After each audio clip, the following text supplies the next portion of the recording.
網上關於張凌赫的各類爆料層出不窮，但絕大多數人只看到了表面八卦，卻從未知曉事件的完整真相。今天我們拋開網傳的碎片化信息，聊聊這位1.9米劉男演員背後那場顛覆大眾認知的行業霸凌。先問大家一個問題，手握千萬片酬，坐擁頂級流量，粉絲階級能擠爆整個航站樓的一線男演員，真的有人敢肆意欺辱嗎？答案是肯定的，而且是明目張膽的多次施暴。被当众掌掴，被揪着頭髮撞擊硬舞，被直接拖拽出房間，這些惡劣的傷害事件全部真實發生在張凌赫身上。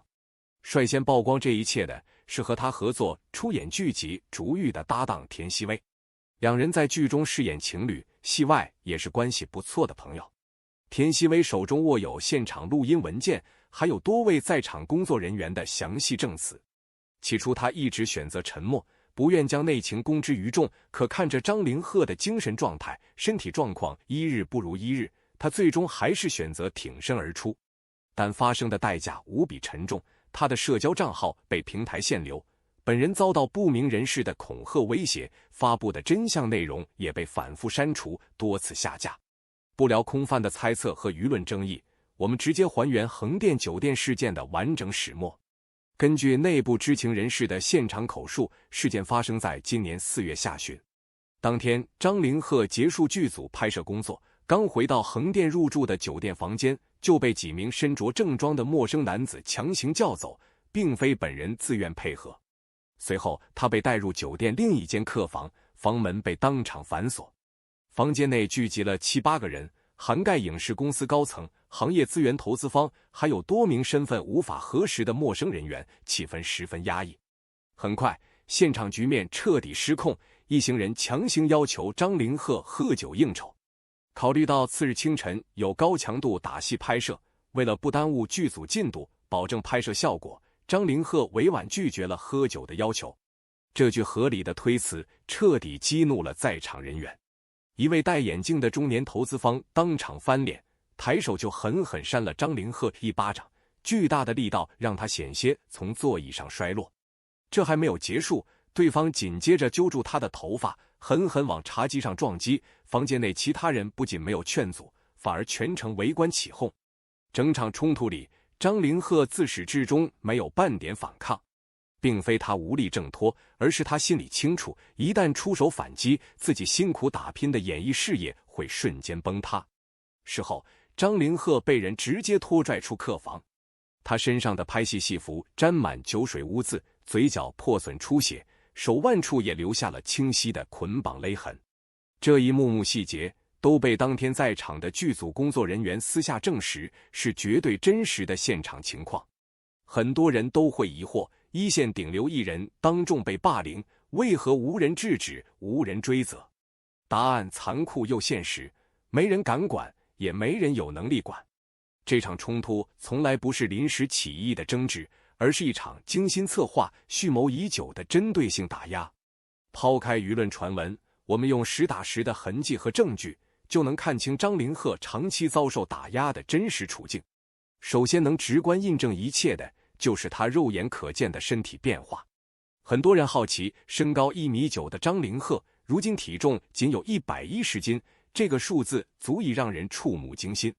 今年3月底，張凌赫受邀接受央視專訪，鏡頭裡的他面部凹陷，臉頰消瘦，狀態異常憔悴。當時不少網友誤以為是拍攝角度問題，或是素顏出鏡的正常狀態，沒人往深層原因深究。可後續流出的片場路透徹底推翻了這些片面猜測。畫面中，他的手臂纖細乾瘪，如同竹竿一般，四肢、膝蓋、胳膊上布滿大小不一的淤青傷痕。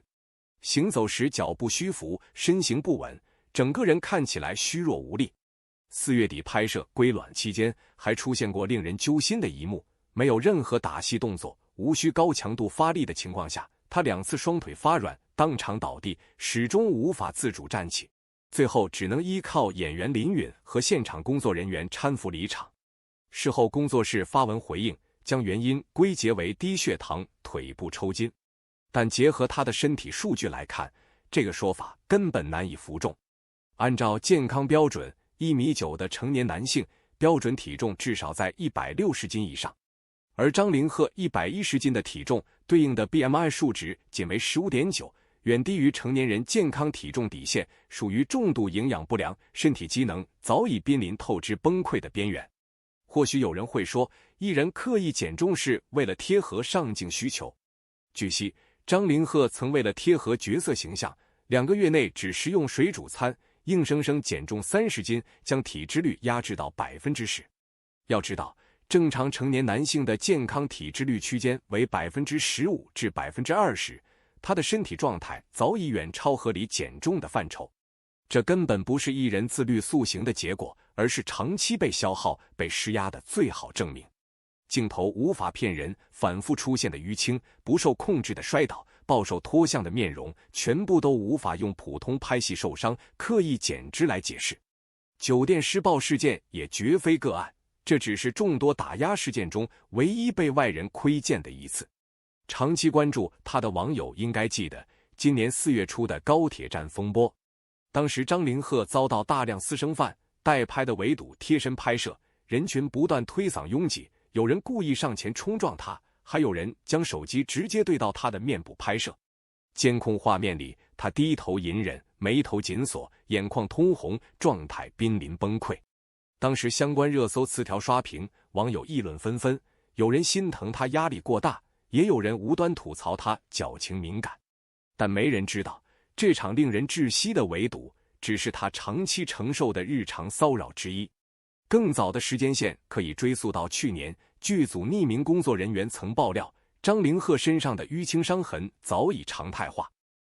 他經常被莫名約談，每次約談結束回到片場，整個人都像被抽走所有力氣，沉默寡言，毫無笑意，身上總會新增新的傷痕。劇組所有工作人員都看在眼裡，心知肚明，卻沒人敢於過問，更沒人敢於出面幫忙。大家都害怕得罪背後的資本勢力，最終被行業封殺，徹底失業。其實不止張凌赫，近2年內與藝人遭遇的系統性騷擾和打壓，早已形成灰色產業鏈。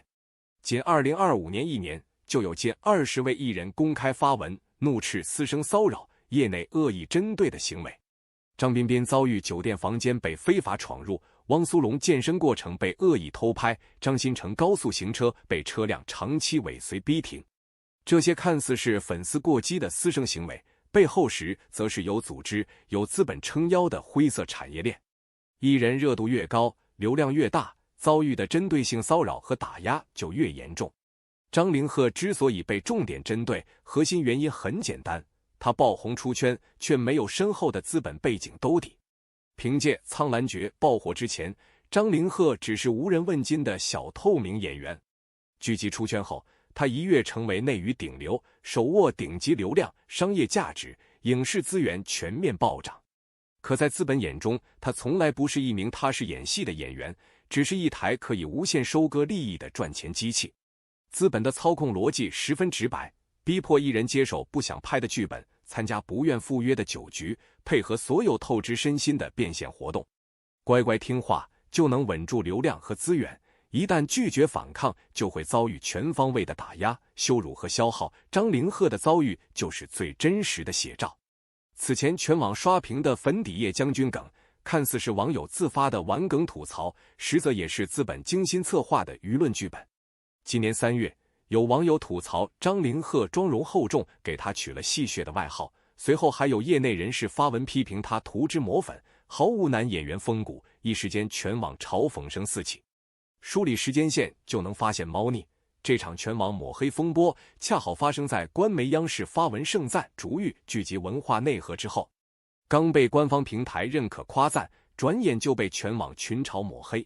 輿論風向很快又再度反轉，大批通稿開始心疼他身形暴瘦，拍戲辛苦，完成先踩後捧的2次熱搜收割。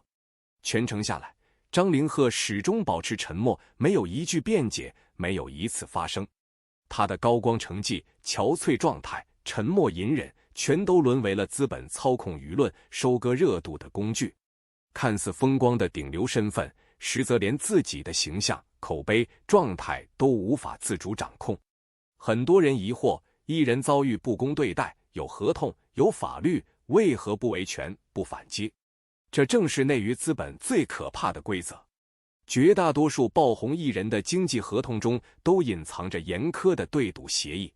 公司前期投入巨額資源包裝藝人，要求藝人必須在規定期限內創造數倍的收益回報。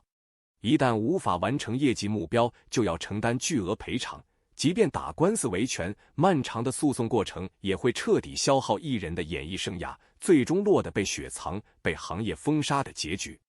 這就是資本的閉環套路。先傾盡資源，把普通人捧成頂流，再用合同和利益牢牢套住藝人，但凡敢於反抗，就徹底摧毀其事業。而冒險曝光這一切的田曦薇，也絕非一時衝動。他和張凌赫算不上深度摯友，卻是片場最懂他處境、最能看穿他異常的人。2023年愛奇藝尖叫之夜，兩人首次正式同框，後續合作拍攝《逐玉》，戲內是默契情侶，戲外也成為相處融洽的好友。田曦薇性格開朗外向，大大咧咧，內斂沉悶的張凌赫剛好和他互補，私下兩人會經常聚餐聊天，互相串門。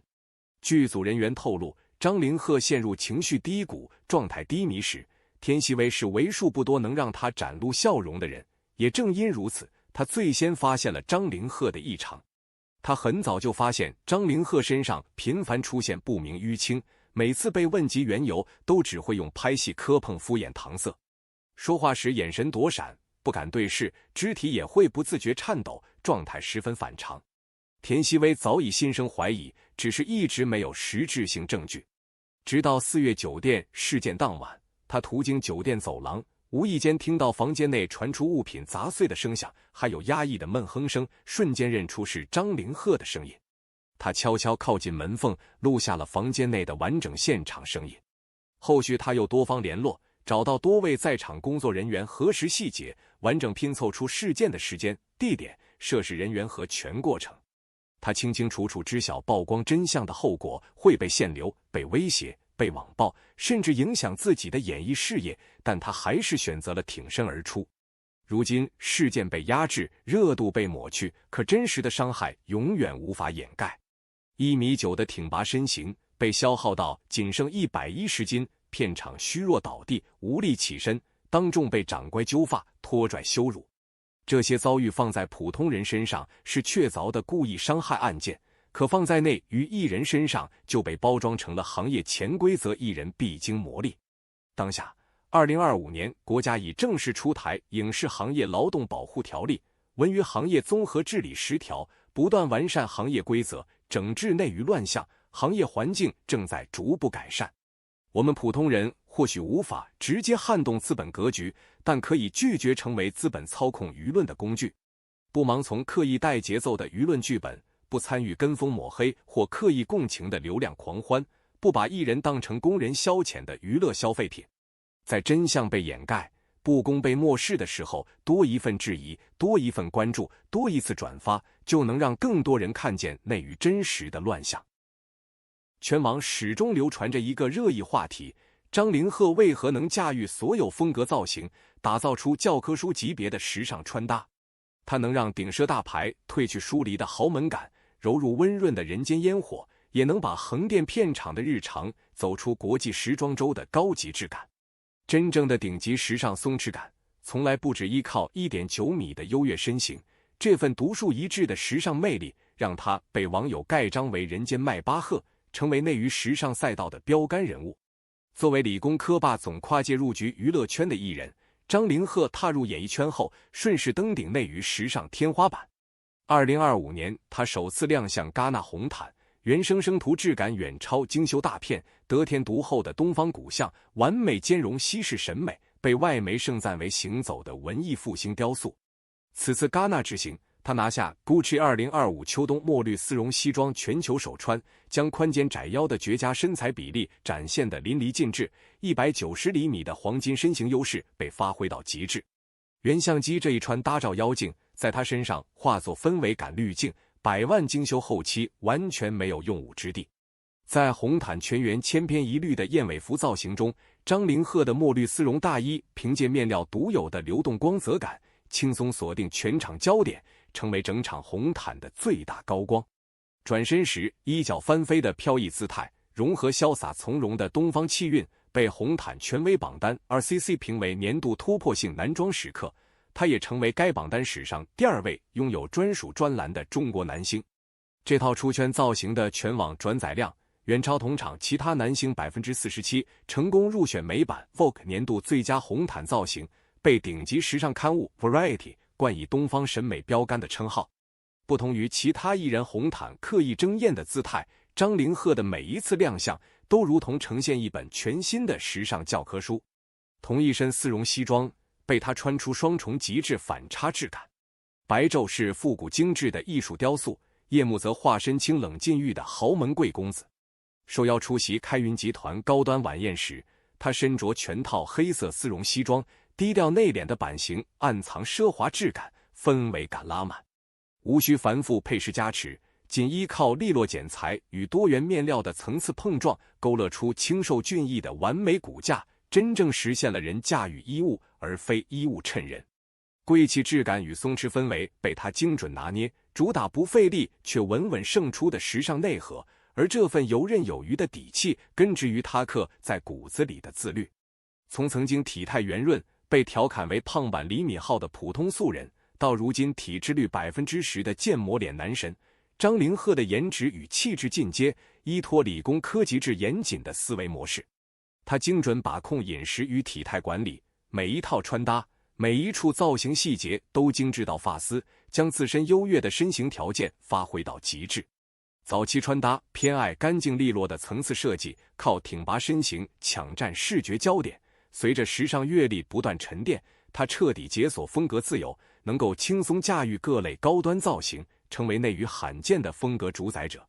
2025年湖南衛視跨年晚會中，張凌赫一段40秒的專屬走秀火爆全網，人間邁巴赫頂級男模氣場的標籤深入人心。舞台上，一身德州定制黑紅絲絨大衣驚豔全場，暗紅綢緞內襯行走間如同躍動的火焰，不對稱剪裁搭配德古拉高領設計，輔以質感皮質手套，塑造出極致精緻的冷冽氛圍。紅藍交織的舞台光影中，禁欲清冷與熾熱魅惑兩種極致氣質在他身上完美融合。這段走秀片段循環播放量突破10萬次，出圈無數，更讓邁巴赫官方連夜主動喊話尋求合作。同年微博世界大會的造型再度刷新大眾對他的時尚認知，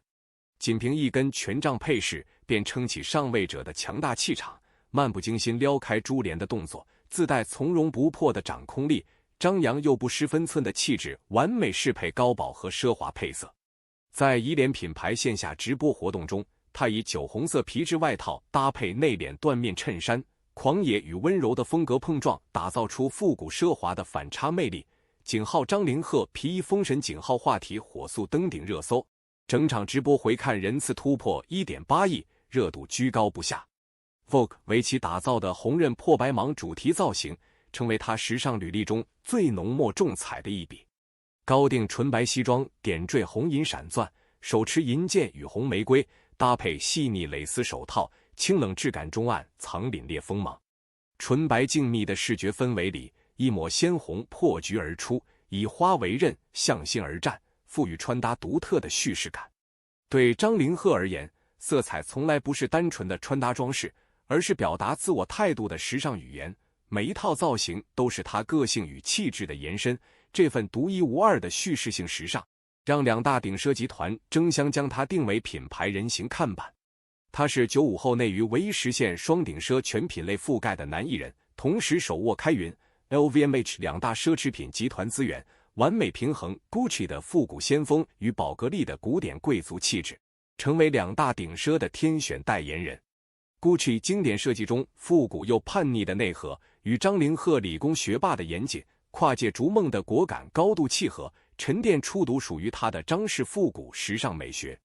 2026年早春大秀上，他身着灰黑襯衫搭配同色系領帶，漫步佛羅倫薩的暖陽之下，宛若誤入文藝復興聖殿的東方雕塑，氛圍感渾然天成。寶格麗則為他解鎖頂級貴族時尚質感，他的濃顏骨相成為高端珠寶的最佳展示載體，品牌靈蛇蛻變的核心意象恰好呼應他一路突破、穩步成長的人生軌跡。品牌破格，跳過常規藝人考察週期，高規格官宣其為品牌大使。2026年3月，他首度登陸5大女刊之一的雜誌封面，寶格麗更是破例為男星開放古董典藏珠寶資源。4月刊廢墟大片中，荒蕪破敗的場景裡，唯有張凌赫與傳世珍寶始終熠熠生輝，冷白肌膚搭配鎏金珠寶與蛇形圖騰，宛如神話中的貴族遺影，讓頂級奢華褪去浮誇，化作雲淡風輕的日常煙火氣。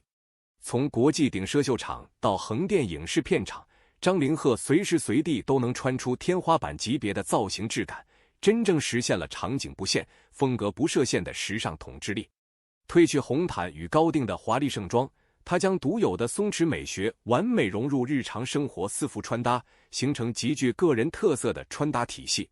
作為常年往返劇組與生活日常的江南少年，他私下穿搭偏愛低飽和度的極簡素色單品，版型寬鬆舒適，設計乾淨簡約，沒有浮誇的裝飾，卻暗藏利落流暢的線條感。再憑借精緻質感的小配飾巧妙點睛，讓基礎款穿搭高級感拉滿，簡約卻絕不單調乏味。寬鬆休閒衛衣、復古工裝牛仔、利落街頭夾克等多種風格，他都能隨心切換，輕鬆駕馭，兼具舒適度與時尚度，貼合普通人的日常穿搭場景，為大眾提供了極高參考價值的穿搭範本。190厘米的優越身高只是他錦上添花的加分項，刻在骨子裡的絕佳審美、進退有度的鬆弛氣場，以及人一合一的穿搭境界，才是他穩穩立足內娛行走時尚教科書的核心底氣，也是他區別於一眾流量藝人的獨特優勢。深耕演藝行業多年，非科班出身的張凌赫始終保持着學霸的清醒與克制，穩步深耕，持續成長。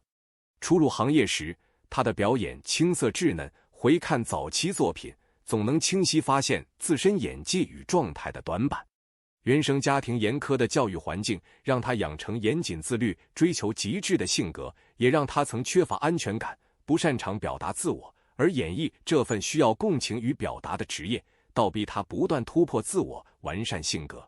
理工科的思維模式成為他演藝路上的獨特助力。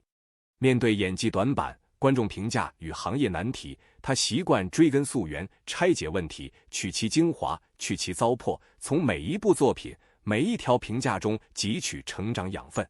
剛入行時，面對全網褒貶不一的聲音，他也曾迷茫自我懷疑，歷經數年沉澱，如今已然能夠從容辯證看待外界評價，精準篩選有效建議，針對性打磨台詞、肢體與情緒表達，穩步提升演技實力。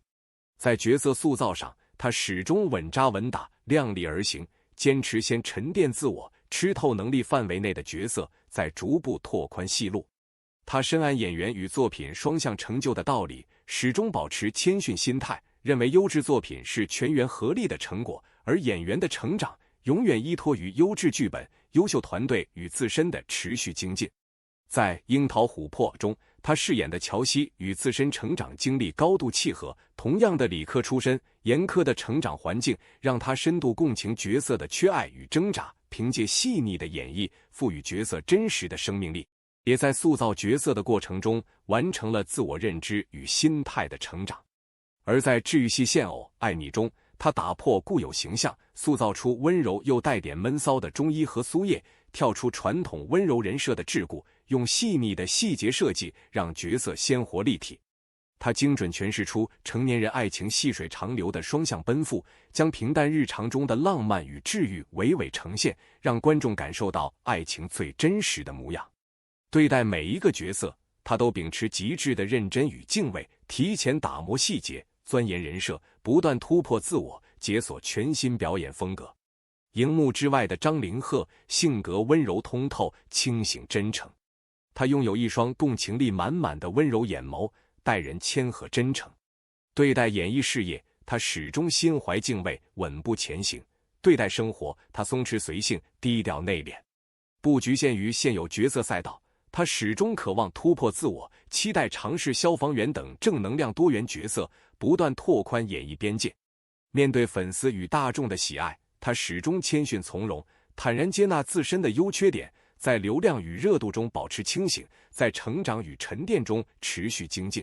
從跨界新人到時尚標杆、實力演員，張凌赫憑借學霸的自律、極致的審美、沉穩的心態，在時尚與演藝雙賽道穩步突圍。他把頂奢穿出煙火氣，把日常活出高級感，用鬆弛的氣質、扎實的成長、多元的魅力，鑄就了獨屬於自己的內娛天花板風采。